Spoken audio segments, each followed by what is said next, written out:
Hello guys, I am Nikki और आप देख रहे हैं अपना YouTube channel I Q students point. Guys, जैसे कि आप सभी को पता है कि हमारे YouTube channel I Q students point पर पॉलिटिकल ऑनर्स थर्ड सेमेस्टर के जो स्टूडेंट्स हैं उनके मेन कोर की क्लासेस स्टार्ट हैं।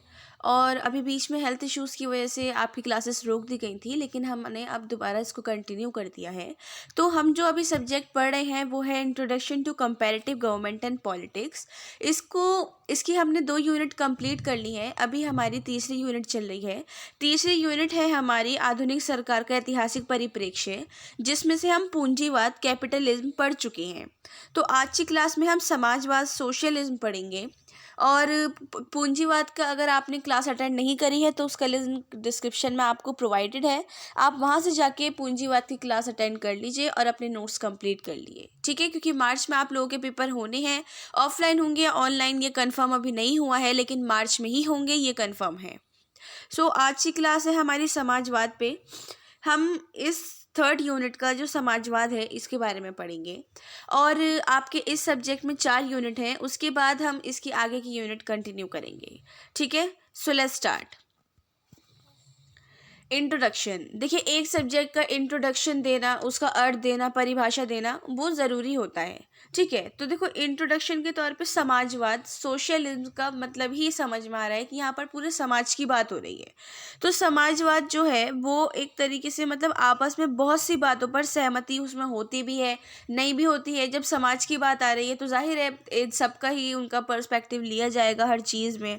तो उसके साथ इन्होंने ये बात यहाँ पे बोली गई है कि समाजवाद व्यक्ति की उपेक्षा राज्य और समाज को ज़्यादा महत्व देता है। समाजवाद जो है वो एक व्यक्ति की बजाय, एक व्यक्ति के अलावा पूरे राज्य को और पूरे समाज को ज़्यादा इम्पोर्टेंस देता है। व्यक्तिवाद जो है वो सिर्फ व्यक्तियों को ही सबसे मतलब अपना, एक तरीके से वो पूंजीवाद की टाइप ही आ जाता है कि अपना अपना देखना और बहुत से बात थोड़ा बहुत भी दूसरे का देख लेना। तो इसलिए थोड़ा पूंजीवाद से अलग हो जाता है, वो व्यक्तिवाद हो जाता है, ठीक है।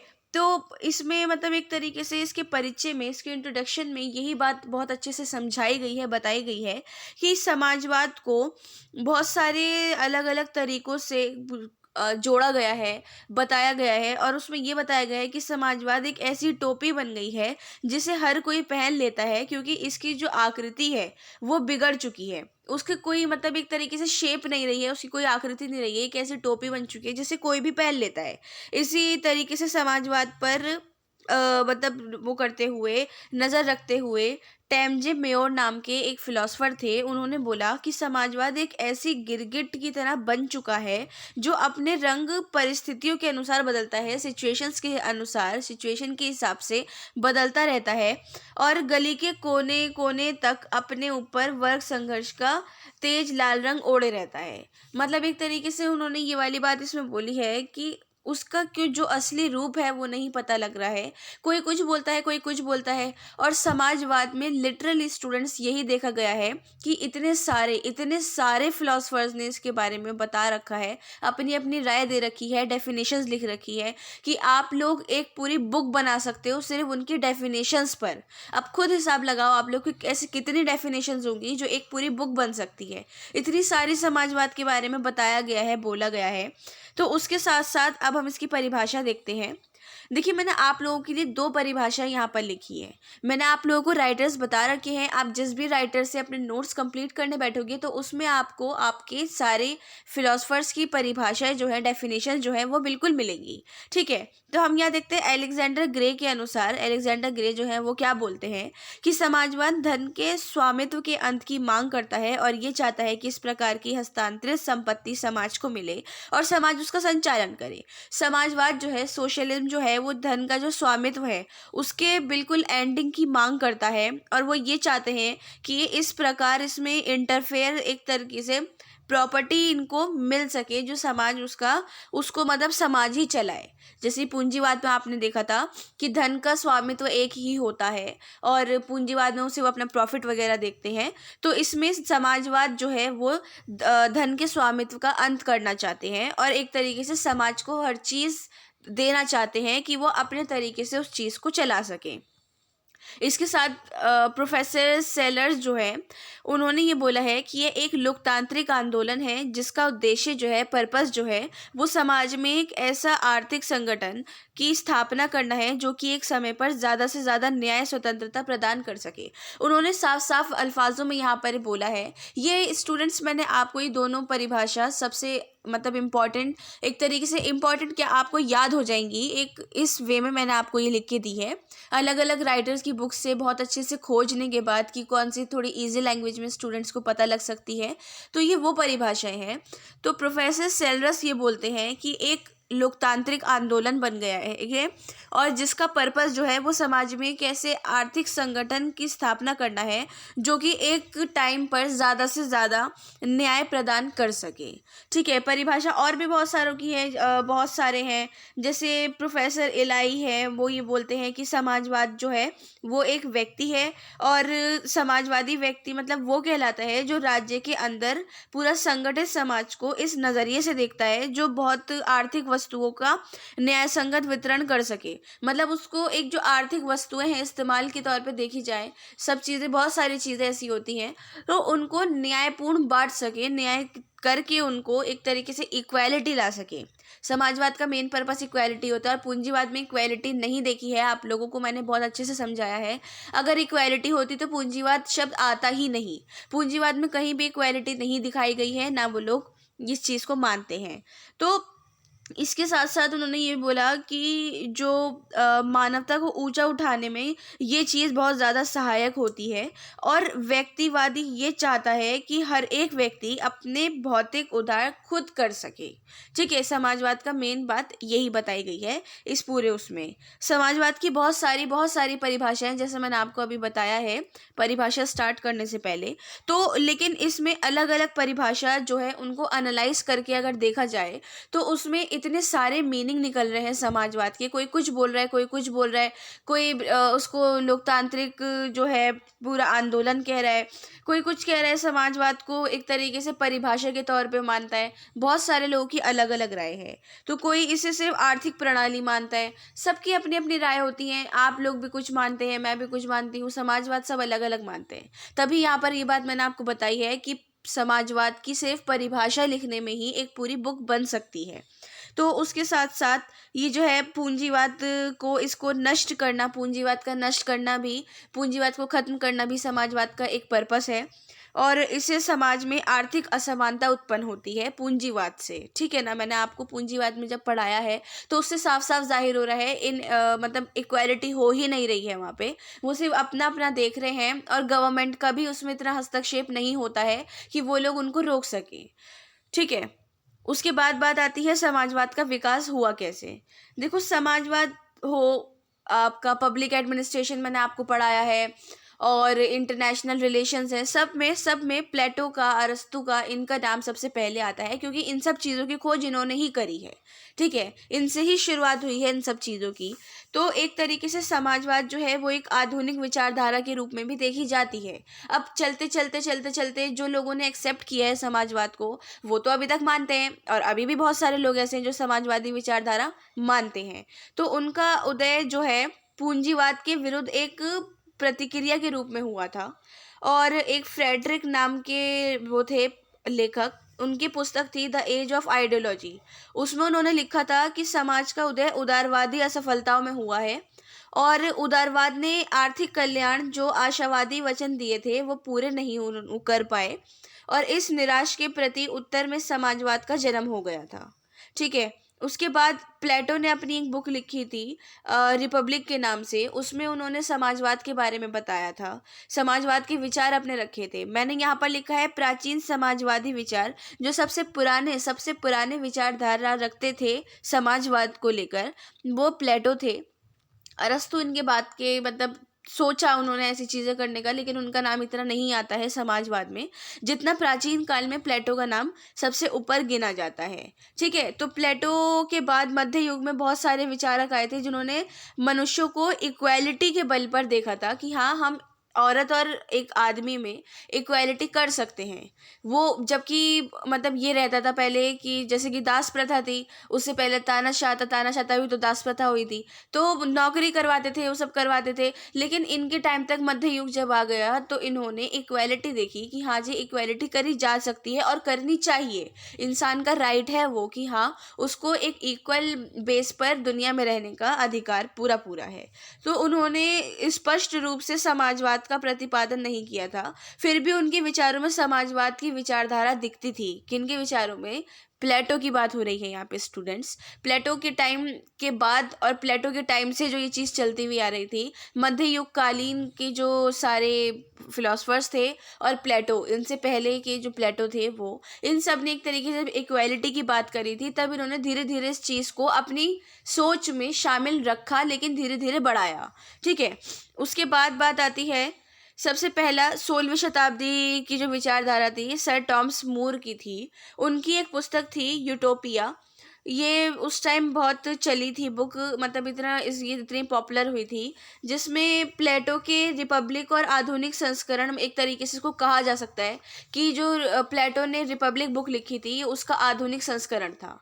प्लेटो ने इसमें समाजवाद के बारे में जो जो लिखा था, उन्होंने इसको थोड़ा सा और अच्छा करके, मॉडर्न करके, वो सब करके इसमें लिख दिया था। ठीक है, उसके बाद यूटोपिया में भी एक आदर्श राज्य का चित्रण बनाया गया है कि हाँ, एक आदर्श राज्य बनाना चाहिए जो एक काल्पनिक होता है और आकर्षक भी। समाजवाद का लक्ष्य इस चीज़ को देखा जाता है कि एक काल्पनिक तौर पे हम क्या देखते हैं, कि जाहिर है हम अच्छा अच्छा ही देखेंगे। ये तो नहीं है कि अब काल्पनिक तौर पे आप सोच रहे हो यार बिल्डिंग्स नहीं है, बस्तियां बनी हुई है, ये हो रहा है वो हो रहा है, नहीं, ऐसा आप कुछ नहीं सोचोगे। आप उसको ये सोचोगे कि हाँ, बिल्डिंग्स है, गाड़ियां हैं सबके पास, सबके अपने अपने फ्लैट्स हैं, अच्छे अच्छे बने हुए, सब कुछ है। तो ये एक तरीके से समाजवाद में उन्होंने कल्पना को डाला है कि कल्पना के बेस पर समाजवाद को आगे बढ़ाया जाए। ठीक है, इसके साथ साथ समाजवाद का लक्ष्य ये बताया गया, और ऐसा समाज जहाँ पर सब समान हो, कोई दुखी नहीं हो, कोई गरीब नहीं हो, कोई भूखा नहीं हो।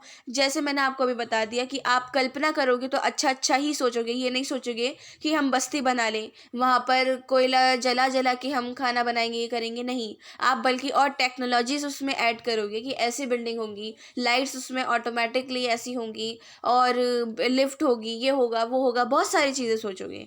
तो इसमें एक काल्पनिक तौर पे यूटोपिया, जो इनकी बुक थी प्लेटो की, और सर टॉमस मूर की, और प्लेटो की जो रिपब्लिक थी, इन दोनों बुक्स का मिश्रण मिलाकर यूटोपिया में इन्होंने ये वाली बात लिखी थी कि एक कल्पना के तौर पे समाजवाद को आगे बढ़ाना है, और इसमें वो सब चीज़ें जोड़नी है जो एक इंसान के लिए बहुत ज़्यादा हेल्पफुल हो सकती हैं।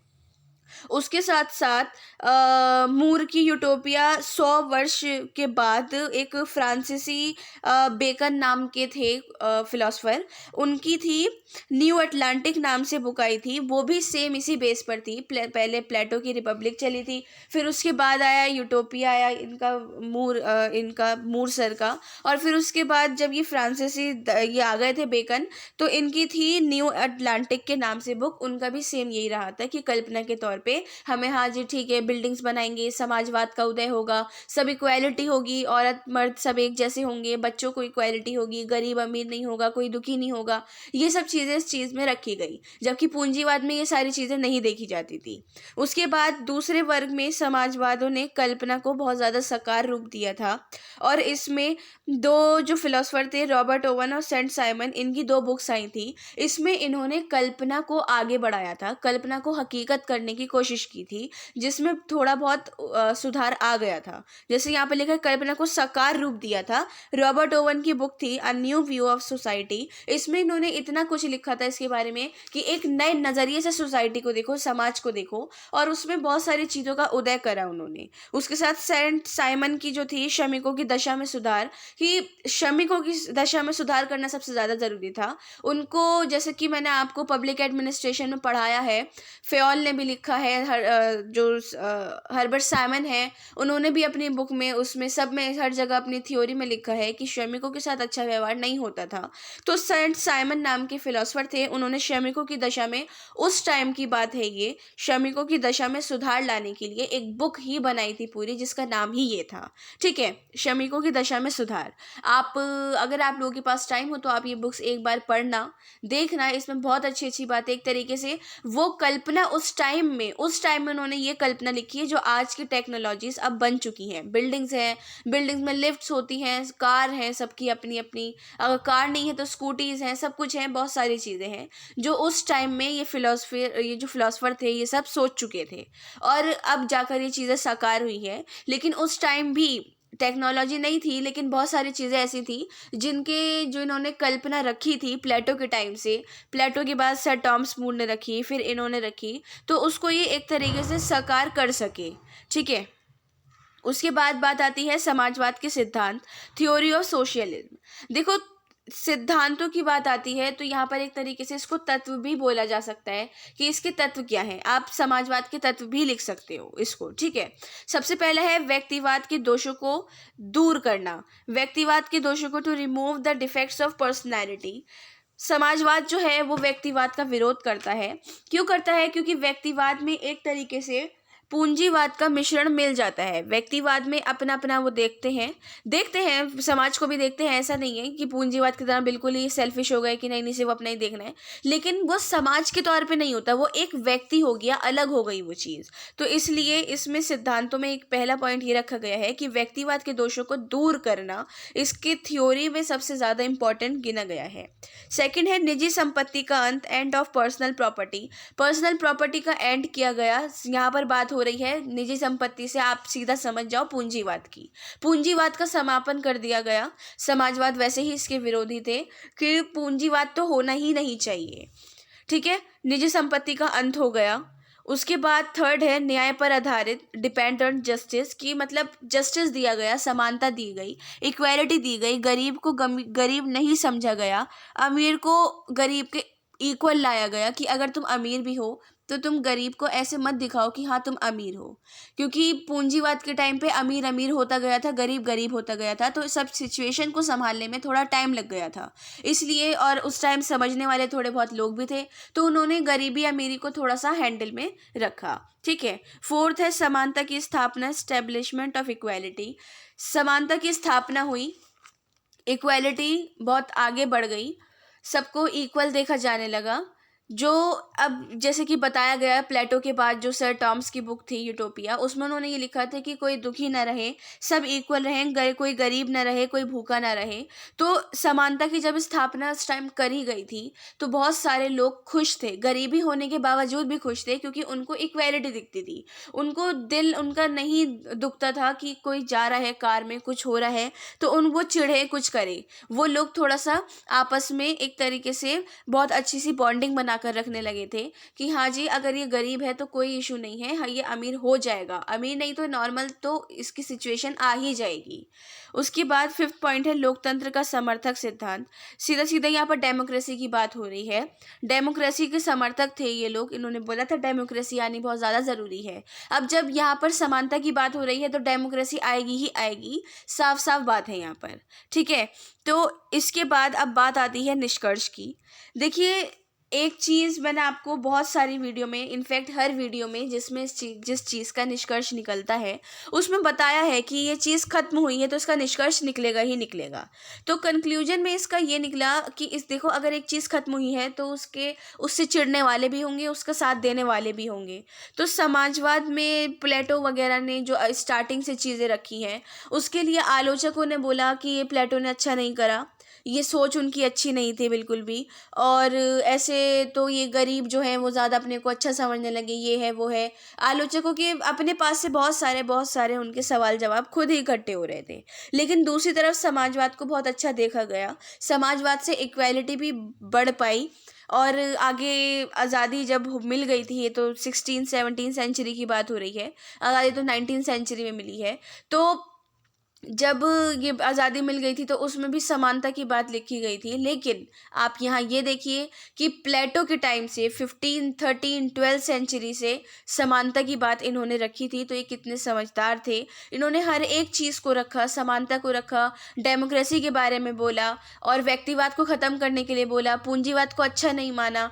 जबकि इनके पास इतना दिमाग था, इतना पैसा था, इतना सब कुछ इनके पास इतना था कि ऐसी चीज़ों को अगर ये नहीं भी लिखते तो इनको कोई भी फ़र्क नहीं पड़ता। तो इसका निष्कर्ष यही निकलता है कि समाजवाद को बहुत सारी जगहों पर बहुत अच्छा देखा गया, माना गया और अपनाया भी गया। लेकिन कुछ आलोचकों का कहना है कि समाजवाद एक तरीके से एक एक व्यक्ति के लिए वो बिल्कुल भी सही नहीं है, पूरे समाज के लिए सही है लेकिन एक एक व्यक्ति के लिए सही नहीं है। ठीक है, तो इसका निष्कर्ष यही खत्म हो गया। और नेक्स्ट क्लास आपकी 2 फ़ेब को होगी, ट्यूसडे को। उसमें हम उपनिवेशवाद पढ़ेंगे। पूंजीवाद और समाजवाद हमने खत्म कर लिया है और आई होप आपको ये दोनों जो टॉपिक हैं बहुत अच्छे से समझ में आए होंगे। फिर भी कोई क्वेश्चन हो, डाउट हो या क्वेरी हो तो आप हमसे कमेंट बॉक्स या टेलीग्राम चैनल पे पूछ सकते हैं। So thanks for the watching and best of luck all.